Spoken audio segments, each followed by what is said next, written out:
애도 못 갖는 몸이 드러누워 있으면 어떡하냐. 병실 문을 열고 들어온 전 시어머니가 내뱉은 첫마디였습니다. 하열로 쓰러져 겨우 병원 침대에 누운 며느리에게, 그리고 1년 후 전화 한 통이 걸려왔습니다. 이혼한 전 시어머니로부터 월세를 왜 안 보내느냐고. 그날부터 저의 반격이 시작되었습니다. 오늘의 사연 지금 시작합니다. 오늘도 찾아주셔서 감사합니다. 구독과 좋아요를 눌러주시면 여러분에게 건강과 행복이 찾아올 거예요. 오늘 하루도 행복하고 기쁜 일만 가득하시길 바랍니다. 저희 영상은 실화 바탕의 재구성 또는 창작된 시나리오를 바탕으로 제작되었으며 이해를 돕기 위해 AI 생성 이미지를 활용했습니다. 챕터 1 끊어진 줄 알았던 전화. 일요일 아침 알람도 울리기 전이었습니다. 창밖으로 옅은 햇살이 막 들어오기 시작한 시각, 저는 침대 위에서 뒤척이다 겨우 눈을 뜨던 참이었죠. 그때 핸드폰이 울렸습니다. 발신번호가 표시되지 않는 번호였습니다. 저는 잠시 화면을 내려다보다가 통화 버튼을 눌렀습니다. 이번 달 월세가 왜 안 들어오는 거야? 목소리를 듣는 순간 잠이 확 달아났습니다. 1년이었습니다. 이혼 도장을 찍은 날부터 딱 1년 단 한 번도 연락하지 않았고 받지도 않았던 목소리였습니다. 전 시어머니였습니다. 집주인한테 전화 왔어. 2달치가 밀렸다고. 당신이 계약자잖아. 당신이 책임져야지. 저는 이불을 걷어차고 침대에 일어나 앉았습니다. 심장이 빠르게 뛰었지만 입술은 굳게 닫혀 있었습니다. 전 시어머니의 목소리는 점점 높아졌습니다. 억울하다는 듯, 피해자라는 듯, 당당하기까지 한 목소리였습니다. 이혼할 때 위자료 한 푼도 안 줬잖아. 그러니까 이 집 월세는 네가 책임지는 게 맞는 거야. 내가 죽을 때까지. 저는 핸드폰을 쥔 손에 힘이 들어가는 것을 느꼈습니다. 위자료라는 말이 귀를 파고들었습니다. 제가 받아야 할 위자료를 전 시어머니가 입에 올리고 있었습니다. 저는 혀를 깨물었습니다. 돈 안 보내면 오늘 당장 당신 회사 게시판에 글 올려. 시어머니 길바닥에 내쫓은 며느리라고. 두고 봐. 그 순간 통화 너머로 다른 목소리가 들려왔습니다. 엄마, 걔 이번에 연봉 많이 올랐다던데. 월세 좀 더 올려서 불러. 전 남편의 목소리였습니다. 비죽거리는 게 전화 너머로도 느껴졌습니다. 저는 그 목소리를 듣는 순간 이 집안이 1년 동안 단 하나도 변하지 않았다는 것을 깨달았습니다. 아니, 더 뻔뻔해졌다는 것을요. 저는 아무 말 없이 전화를 끊었습니다. 핸드폰을 내려놓고 한동안 그 자리에 앉아 있었습니다. 창문 너머로 일요일 아침의 조용한 골목이 보였습니다. 평범한 아침이었습니다. 그 평범함이 오히려 낯설게 느껴졌습니다. 저는 천천히 핸드폰을 들어 금융 앱을 열었습니다. 신용점수 조회 결과가 화면에 떴습니다. 숫자를 확인한 순간 숨이 멎는 것 같았습니다. 1년 전 이혼할 때와 비교해 점수가 말도 안 되는 수준으로 떨어져 있었습니다. 저는 아무런 빚도 진 적이 없었습니다. 카드 연체도 대출도 그 어떤 것도 없었습니다. 뭔가 잘못되어 있었습니다. 저는 곧바로 통신사 고객센터에 전화를 걸었습니다. 상담원이 내 명의로 조회해 보더니 잠시 후 조심스러운 목소리로 말했습니다. 고객님 명의로 개통된 회선이 3개 더 있습니다. 제가 쓰는 핸드폰은 하나였습니다. 나머지 3개는 제가 개통한 적이 없는 번호들이었습니다. 등록된 주소를 확인하자 전 시댁이 살고 있는 빌라 주소가 그대로 떴습니다. 유료 콘텐츠와 쇼핑몰 결제 내역이 매달 수십만 원씩 쌓여 있었습니다. 저는 핸드폰을 내려놓고 눈을 감았습니다. 손끝이 차가워졌습니다.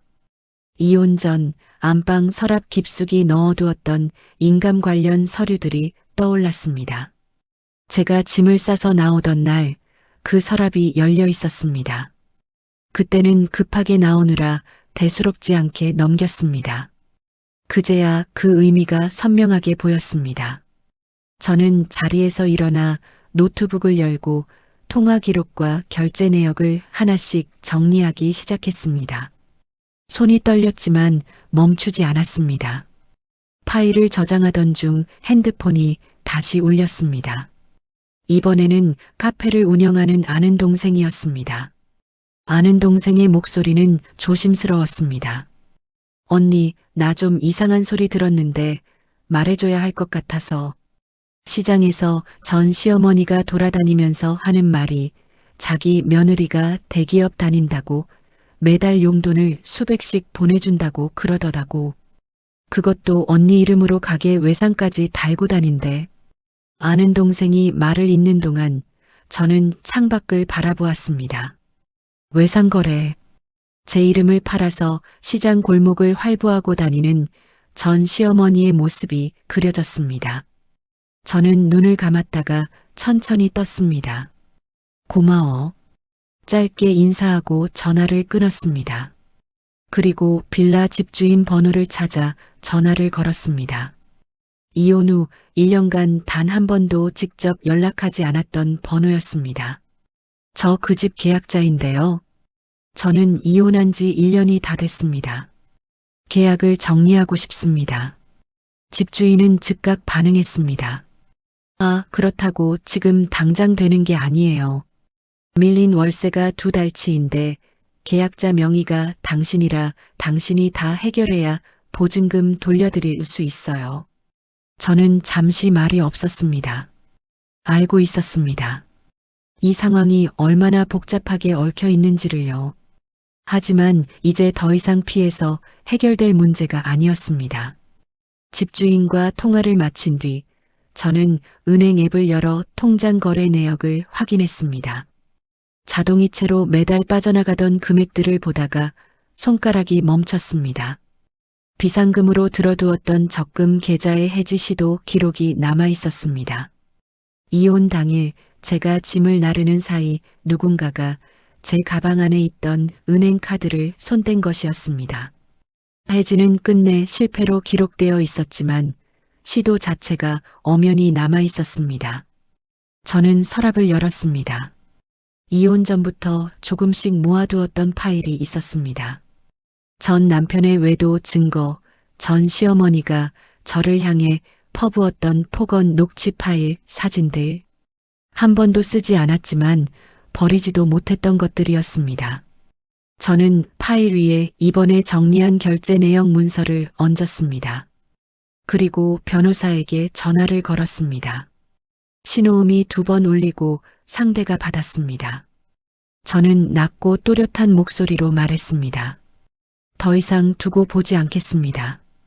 지금 바로 뵐 수 있을까요? 전화를 끊고 가방을 들었습니다. 파일을 챙겨넣고 외투를 걸쳤습니다. 문을 열자 일요일 아침에 찬 공기가 얼굴을 스쳤습니다. 챕터 2 과거의 업보. 이혼 서류를 제출하기 3년 전의 일입니다. 저는 그때 대기업 과장으로 막 승진한 참이었습니다. 또래보다 조금 앞서간다는 말을 들을 만큼 일도 잘 풀리던 시절이었죠. 결혼은 그 무렵 했습니다. 결혼식을 마치고 시댁 식구들과 함께 살기 시작한 지 얼마 되지 않아 전 시어머니가 저를 부엌으로 불렀습니다. 밥상을 차리는 저의 옆에 앉아 다정한 목소리로 말하는 것이었습니다. 우리 며느리, 돈 관리는 살림 오래 해본 사람한테 맡겨야 재산이 불어나는 거야. 통장이랑 공인인증서 나한테 줘봐. 내가 잘 굴려줄게. 저는 그 말을 의심하지 않았습니다. 시어머니라는 사람이 며느리를 속이리라고는 꿈에도 생각하지 못했습니다. 저는 그날 제 급여 통장과 공인인증서를 전 시어머니 손에 넘겼습니다. 지금 생각하면 그것이 모든 일의 시작이었습니다. 전 시어머니는 매달 제 월급이 들어오면 그중 50만 원만 봉투에 담아 저에게 건넸습니다. 나머지는 당신 손에서 사라졌습니다. 저는 처음 몇 달은 그냥 넘겼습니다. 시댁 살림이 넉넉하지 않다는 말을 들었고 새 식구로서 보탬이 되어야 한다고 생각했습니다. 하지만 어느 날 우편함에서 전 시어머니 앞으로 온 해외 여행사 영수증이 나왔습니다. 유럽 패키지 여행이었습니다. 그 무렵 전 남편 명의로 된 외제차 할부금 명세서도 눈에 띄었습니다. 월 80만 원짜리였습니다. 저는 그날 저녁 전 시어머니에게 조심스럽게 물었습니다. 전 시어머니는 냄비를 젓던 국자를 내려놓으며 저를 돌아보았습니다. 살다 보면 돈 쓸 때가 있는 거야. 더 아꼈어. 그게 전부였습니다. 전 남편은 그 즈음 회사를 그만뒀습니다. 적성에 안 맞는다는 이유였습니다. 처음에는 쉬면서 다음 직장을 알아보겠다고 했습니다. 그 다음이 오는데 2년이 걸렸습니다. 아니, 2년이 지나도 오지 않았습니다. 전 남편은 낮에 제 카드를 들고 나가 게임 아이템을 사고 밤에는 모르는 번호로 문자를 받았습니다. 저는 그때까지도 그것이 무엇인지 정확히 알지 못했습니다. 시댁에 제사가 있는 날이면 상황은 더 심해졌습니다. 전 시어머니는 제 회사에 미리 전화를 넣어 제 연차를 써버렸습니다. 제가 알기도 전에 일이 결정되어 있었습니다. 제사 전날 밤부터 저는 부엌에 섰습니다. 굴비를 다듬고 전을 붙이고 나무를 묻혔습니다. 손이 기름에 절고 허리가 끊어질 듯 아파왔습니다. 시누이는 제사 당일 오후에 백화점 쇼핑백을 들고 나타났습니다. 제가 차린 제사상 앞에 서서 핸드폰을 꺼내 사진을 찍었습니다. 그리고 저녁을 먹자마자 일어났습니다. 저는 그 뒷모습을 바라보다가 설거지물에 손을 집어넣었습니다. 무리가 쌓였습니다. 어느 날 출근 준비를 하다가 쓰러지듯 화장실 바닥에 주저앉았습니다. 몸 어딘가가 잘못되고 있었습니다. 병원에 갔더니 당장 입원하라는 말이 돌아왔습니다. 저는 그날 처음으로 며칠 쉴 수 있겠다는 생각을 했습니다. 하지만 입원한 다음 날 전 시어머니가 병실 문을 열고 들어왔습니다. 간호사 가운도 보호자 가운도 아닌 외출복 차림이었습니다. 손에는 퇴원 서류가 들려 있었습니다. 애도 못 갖는 몸이 드러누워 있으면 어떡하냐. 전 시어머니가 침대 옆에 서서 낮게 말했습니다. 저를 내려다보는 눈에 연민이라고는 없었습니다. 저는 그날 병원을 나왔습니다. 그리고 얼마 지나지 않아 전 남편의 핸드폰을 보게 되었습니다. 충전기에 꽂혀 있던 핸드폰 화면이 켜지면서 문자 하나가 떴습니다. 저는 무심코 들여다보다가 손이 굳었습니다. 계약서 사진이었습니다. 오피스텔 임대차 계약서였습니다. 계약자란에 제 이름이 찍혀 있었습니다. 저는 전 남편이 제 이름으로 대출을 받아 모르는 여자에게 오피스텔 보증금을 넣어줬다는 사실을 그렇게 알게 되었습니다. 손이 떨렸습니다. 다리에 힘이 풀렸습니다. 저는 전 시어머니를 찾아갔습니다. 부들부들 떨리는 손으로 핸드폰 화면을 내밀었습니다. 전 시어머니는 화면을 한번 보더니 손바닥으로 제 뺨을 쳤습니다. 뺨이 얼얼했습니다. 귀에서 소리가 났습니다. 남자가 밖에서 일하다 보면 그럴 수도 있는 거야. 네가 속이 좁아서 그런 거지. 저는 그 자리에 서서 뺨에 손을 갖다 댔습니다. 뜨거웠습니다. 눈물은 나오지 않았습니다. 대신 무언가가 제 안에서 딱 하고 부러지는 느낌이 들었습니다.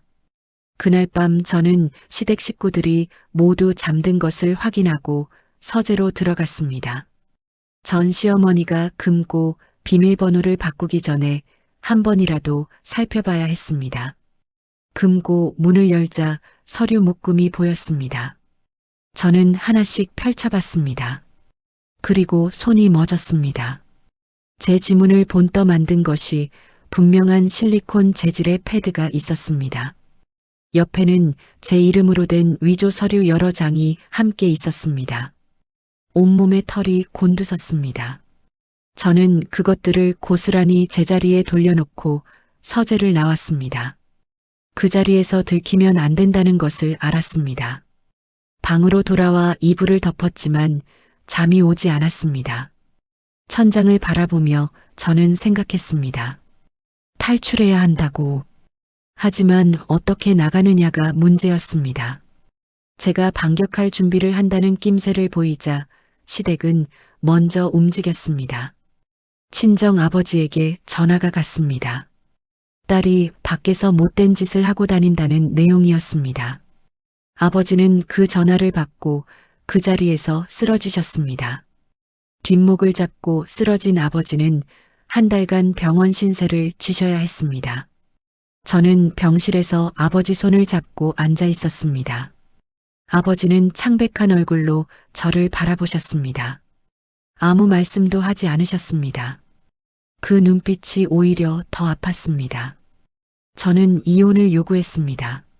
전 시어머니는 소파에 앉아 팔짱을 끼며 말했습니다. 내 이름으로 된 빚이 수억이야. 이대로 나가면 어떻게 되는지 알아. 저는 그 말을 듣고도 나가기로 했습니다. 빚은 나중에 해결하면 된다고 생각했습니다. 일단 그 집에서 벗어나는 것이 먼저였습니다. 빌라 계약을 전 시어머니 명의로 넘기는 서류를 작성했습니다. 저는 그 자리에서 도장을 찍었습니다. 전 시어머니도 도장을 찍었습니다. 저는 짐을 싸서 나왔습니다. 그때 저는 그 서류가 효력을 가질 거라고 믿었습니다. 최소한 그 정도의 약속은 지킬 거라고 믿었습니다. 그것이 저의 마지막 실수였습니다. 챕터 3 폭발 임계점. 첫 번째 협박 전화가 걸려온 지 일주일 후였습니다. 저는 그 사이 월세 입금을 끊었습니다. 명의 도용 증거를 정리해 변호사에게 넘겼고 법적 절차를 밟기 시작했습니다. 전 시어머니에게는 아무런 연락도 하지 않았습니다. 그것이 오히려 불을 당겼습니다. 월요일 아침이었습니다. 저는 출근 준비를 마치고 회사 로비로 들어서다가 걸음을 멈췄습니다. 유리문 너머로 전 시어머니가 보였습니다. 낡은 점퍼를 입고 손에는 종이 피켓을 들고 있었습니다. 피켓에는 매직으로 굵게 쓴 글씨가 가득했습니다. 이혼 후 전 남편 재산 빼돌린 며느리를 고발합니다. 출근하던 직원들이 멈춰서서 피켓을 읽었습니다. 몇몇은 수군거렸습니다. 전 시어머니는 로비 입구에 버티고 서서 지나가는 사람마다 피켓을 들이밀었습니다. 저는 숨을 한번 고르고 로비 안으로 들어갔습니다. 바로 그 순간 엘리베이터 쪽에서 고함 소리가 터졌습니다. 양복 차림의 남자 둘이 사무실 입구를 막아서며 소리를 질렀습니다. 여기 책임자 나와. 이 건물에 일하는 사람이 우리 돈 1억을 떼어 먹었어. 사채업자들이었습니다. 그들이 들고 온 서류에는 제 이름이 보증인으로 찍혀 있었습니다. 로비가 순식간에 얼어붙었습니다. 저는 당황하지 않았습니다. 이미 이런 상황을 예상하고 준비해 두었습니다. 저는 핸드폰을 꺼내 변호사에게 먼저 문자를 보냈습니다. 그리고 경찰에 신고했습니다. 변호사가 도착하는 데채 10분이 걸리지 않았습니다. 경찰도 뒤따라 들어왔습니다.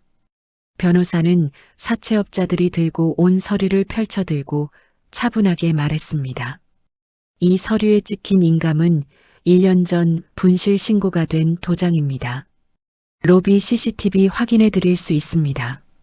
사채업자들의 얼굴이 굳었습니다. 전 시어머니는 피켓을 든 채 경찰관 앞에 서게 됐습니다. 당당하던 얼굴이 점점 흔들렸습니다. 경찰서 조사실에서 전 시어머니는 의자에 앉아 팔짱을 꼈습니다. 제가 허락한 돈이라고 우겼습니다. 며느리와 합의해서 쓴 것이라고 했습니다. 저는 조용히 파일을 꺼냈습니다. 동사무소 민원실 CCTV 영상이었습니다. 전 시어머니가 창구 앞에 서서 제 지문을 본뜬 실리콘 패드를 이용해 인감증명서를 발급받는 장면이 담겨 있었습니다. 조사관이 영상을 확인하는 동안 전 시어머니는 입을 다물었습니다. 그때 제 핸드폰에 문자가 왔습니다. 전 남편이었습니다. 핸드폰 화면을 들여다보는 저를 향해 글자들이 박혀 있었습니다. 나 이제 은행에 취직했어. 사회적으로 자리 잡은 사람이야. 조용히 합의하는 게 서로 좋을 거야. 안 그러면 후회하게 해줄게. 저는 그 문자를 캡처했습니다. 그리고 변호사에게 전달했습니다. 전 남편이 취업했다는 은행 이름도 문자에 적혀 있었습니다. 저는 그 이름을 보는 순간 한 가지 가능성이 떠올랐습니다.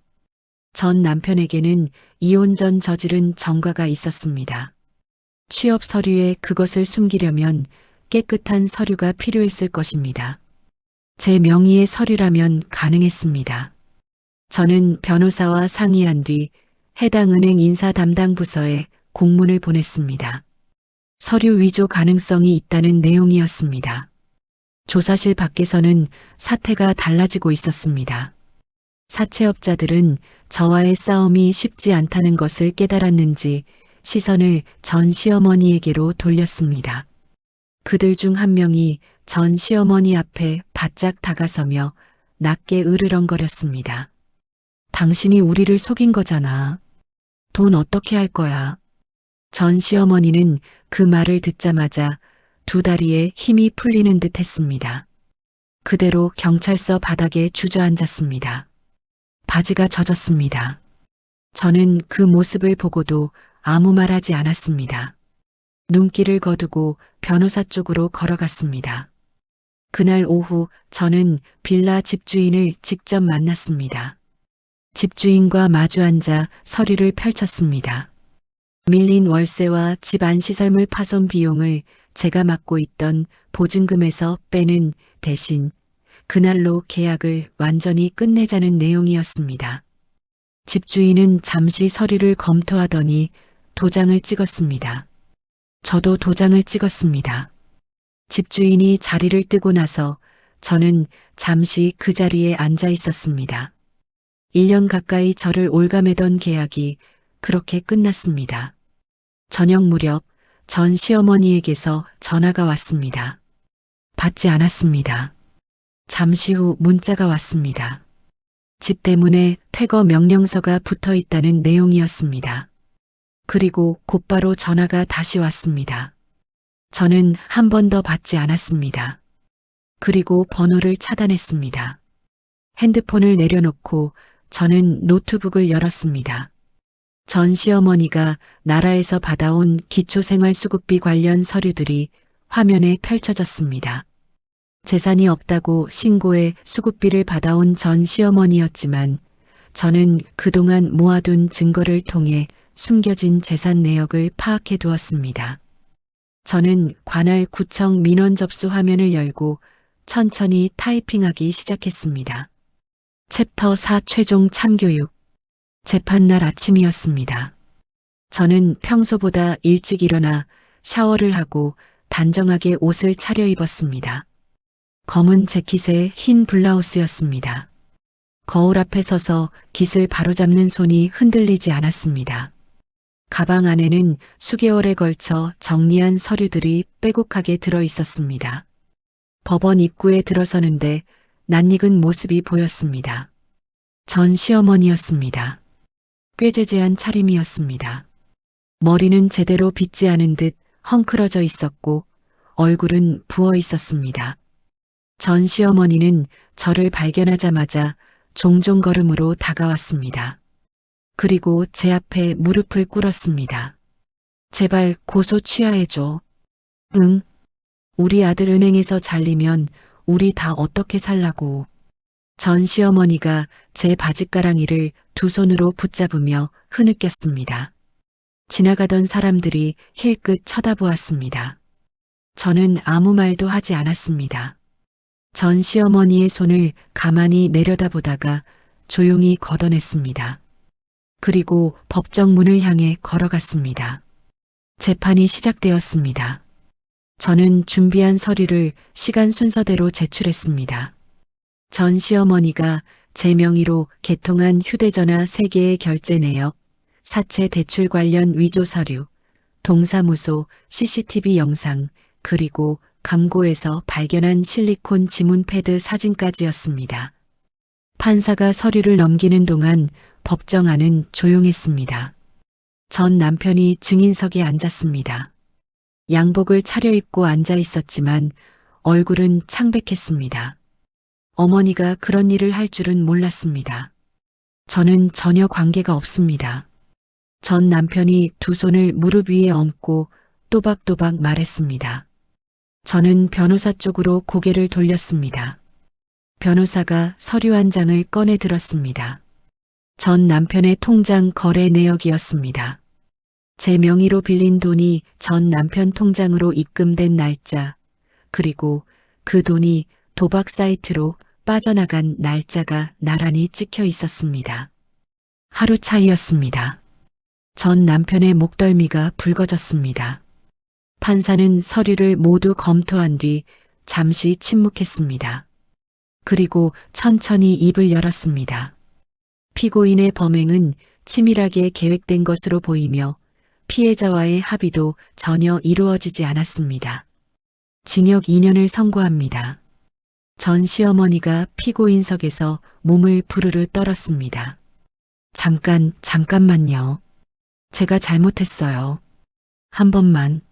전 시어머니가 자리에서 일어서려 했지만 교도관 2명이 양옆에서 팔을 잡았습니다.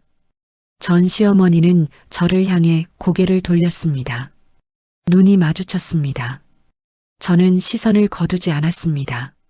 전 시어머니가 교도관들에게 이끌려 법정 밖으로 나갔습니다. 저는 자리에서 일어나 가방을 들었습니다.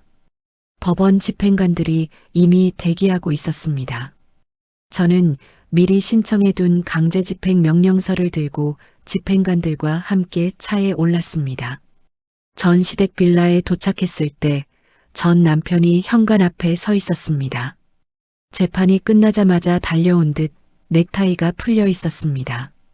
집행관들이 문을 열고 안으로 들어갔습니다. 집안은 어수선했습니다. 거실 테이블 위에 명품 시계 2개가 놓여 있었습니다. 제가 모르는 여자와 전 남편이 함께 찍은 사진이 냉장고에 붙어 있었습니다. 집행관들은 빠르게 움직였습니다. 소파, 장롱, 냉장고, 텔레비전. 하나씩 빨간 딱지가 붙어 나갔습니다. 1시간이 채 되지 않았습니다. 전 남편은 마당에 서서 그 광경을 바라보았습니다. 집행관이 마지막 짐을 문 밖으로 내놓자 전 남편이 저를 향해 걸어왔습니다. 어떻게 나한테 이럴 수 있어? 우리 사이에 이런 식으로 하는 거야. 전 남편이 턱을 떨며 말했습니다. 저는 대답하지 않았습니다. 그때 골목 입구에서 견인차 한 대가 들어왔습니다. 전 남편의 외제차 앞에 섰습니다. 사채업자들이었습니다. 그들은 전 남편 쪽은 거들떠보지도 않고 차를 갈고리에 걸었습니다. 전 남편이 달려갔습니다. 잠깐, 그 차 내 차야. 사채업자 한 명이 전 남편의 가슴을 손바닥으로 밀어냈습니다. 당신 어머니가 빌려간 돈 다 갚으면 돌려줄게. 견인차는 천천히 골목을 빠져나갔습니다. 전 남편은 그 자리에 서서 차가 사라지는 방향을 바라보았습니다. 저는 그 뒷모습을 잠시 보다가 고개를 돌렸습니다. 핸드폰이 울렸습니다. 변호사였습니다. 은행에서 연락 왔습니다. 전 남편 채용 취소 통보가 났고 위조 서류 건으로 별도 고발 진행한다고 합니다. 저는 짧게 답했습니다. 알겠습니다. 전화를 끊고 서류 가방을 고쳐 들었습니다. 아직 끝난 것이 아니었습니다.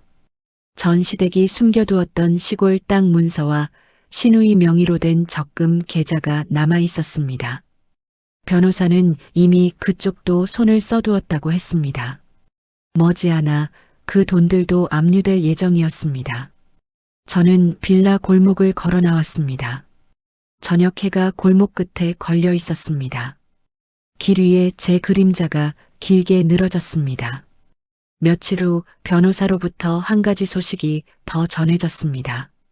교도소에 들어간 전 시어머니가 같은 방 수감자들에게 대기업 다니는 며느리 덕에 잘 먹고 잘 살았다며 허세를 부리다가 징벌방으로 옮겨졌다는 내용이었습니다. 저는 그 말을 듣고 핸드폰을 내려놓았습니다. 그리고 오랫동안 잊고 있었던 깊은 숨을 내쉬었습니다. 챕터 5 후기 및 안녕. 모든 법적 절차가 마무리된 지 3개월이 지났습니다. 오늘 저는 오랫동안 눈팅만 하던 온라인 커뮤니티에 글을 하나 올렸습니다. 제목은 이것이었습니다. 전 시댁 식구들 감방 보내고 돈 전부 회수했습니다. 글을 올리고 나서 잠시 화면을 바라보았습니다. 댓글이 빠르게 달리기 시작했습니다. 드디어 후기 올라왔다. 기다렸다. 속이 시원하다. 저는 댓글을 하나씩 읽으며 처음으로 입꼬리가 올라가는 것을 느꼈습니다. 돌이켜보면 길고 지저분한 싸움이었습니다. 변호사 비용, 서류 준비, 법원 오가는 날들. 혼자 감당하기 무거운 날도 있었습니다. 퇴근 후 집에 돌아와 식탁에 앉아 서류를 들여다보다가 그냥 엎드려 잠들어 버린 밤도 여러 번이었죠. 하지만 단 한 번도 그만두고 싶다는 생각은 하지 않았습니다. 회수한 돈 중 일부는 친정 부모님께 드렸습니다. 아버지는 그 사이 건강을 많이 회복하셨습니다. 돈 봉투를 건네드리던 날 아버지는 한동안 아무 말씀도 하지 않으셨습니다. 그러다 제 손을 두 손으로 꼭 잡으셨습니다. 이제야 우리 딸 얼굴이 제대로 보이네. 아버지의 목소리가 조금 갈라졌습니다. 저는 고개를 숙였습니다. 눈이 뜨거워졌습니다. 회사에서도 변화가 있었습니다. 그 소란스러웠던 월요일 아침 회사 로비에서 벌어진 일을 지켜본 임원이 있었습니다. 흔들리지 않고 상황을 수습하는 저를 눈여겨보았다고 했습니다. 인사 발령 통보가 난 것은 그로부터 2달 후였습니다. 전략기획팀장이었습니다. 발령 소식을 들은 날 저녁 같은 팀 동료가 조용히 다가와 말했습니다.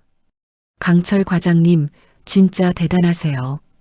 저는 손사래를 쳤지만 기분이 나쁘지 않았습니다. 전 남편 소식은 변호사를 통해 간간히 들려왔습니다. 은행 취업이 취소된 뒤로 변변한 직장을 구하지 못하고 있다고 했습니다. 이력서를 넣어도 서류 위조 전력이 걸려 번번이 떨어진다는 말도 들었습니다. 지금은 일당을 받는 현장 일을 하며 제가 신청한 손해배상금을 갚아나가고 있다고 했습니다.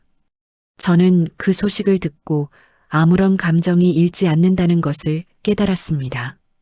분하지도 통쾌하지도 않았습니다. 그냥 먼 나라 이야기처럼 들렸습니다. 그것이 오히려 제가 완전히 벗어났다는 신호인 것 같았습니다. 요즘 저의 저녁은 조용합니다.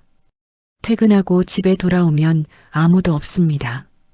돈을 요구하는 전화도 눈치를 봐야 하는 사람도 없습니다. 냉장고를 열어 제가 먹고 싶은 것을 꺼내고 소파에 앉아 와인 한 잔을 따릅니다. 그 고요함이 처음에는 낯설었습니다. 지금은 그 낯섦조차 익숙해졌습니다.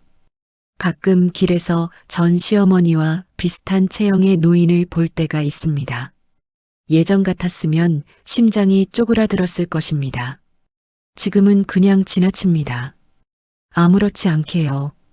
어느 날 밤 잠들기 전 저는 제 명의로 된 서류들을 처음부터 끝까지 다시 점검했습니다. 통장, 인감, 각종 계약서 하나씩 확인하면서 이것이 온전히 저의 것이라는 사실을 다시 한번 되새겼습니다. 누구의 아내도 누구의 며느리도 아닌 저로서의 삶이었습니다. 커뮤니티 글에는 밤새 댓글이 달렸습니다. 다음 날 아침 일어나 확인해 보니 수백 개가 넘어 있었습니다. 저도 비슷한 상황인데 용기를 얻었다는 글이 있었습니다. 어떻게 그 긴 시간을 버텼냐고 묻는 글도 있었습니다. 저는 그 중 하나에 짧게 답글을 달았습니다. 버틴 게 아니라 그냥 포기를 안 했을 뿐이에요. 댓글창을 닫고 핸드폰을 내려놓았습니다. 창밖으로 아침 햇살이 들어오고 있었습니다. 저는 자리에서 일어나 커피를 끓이러 갔습니다.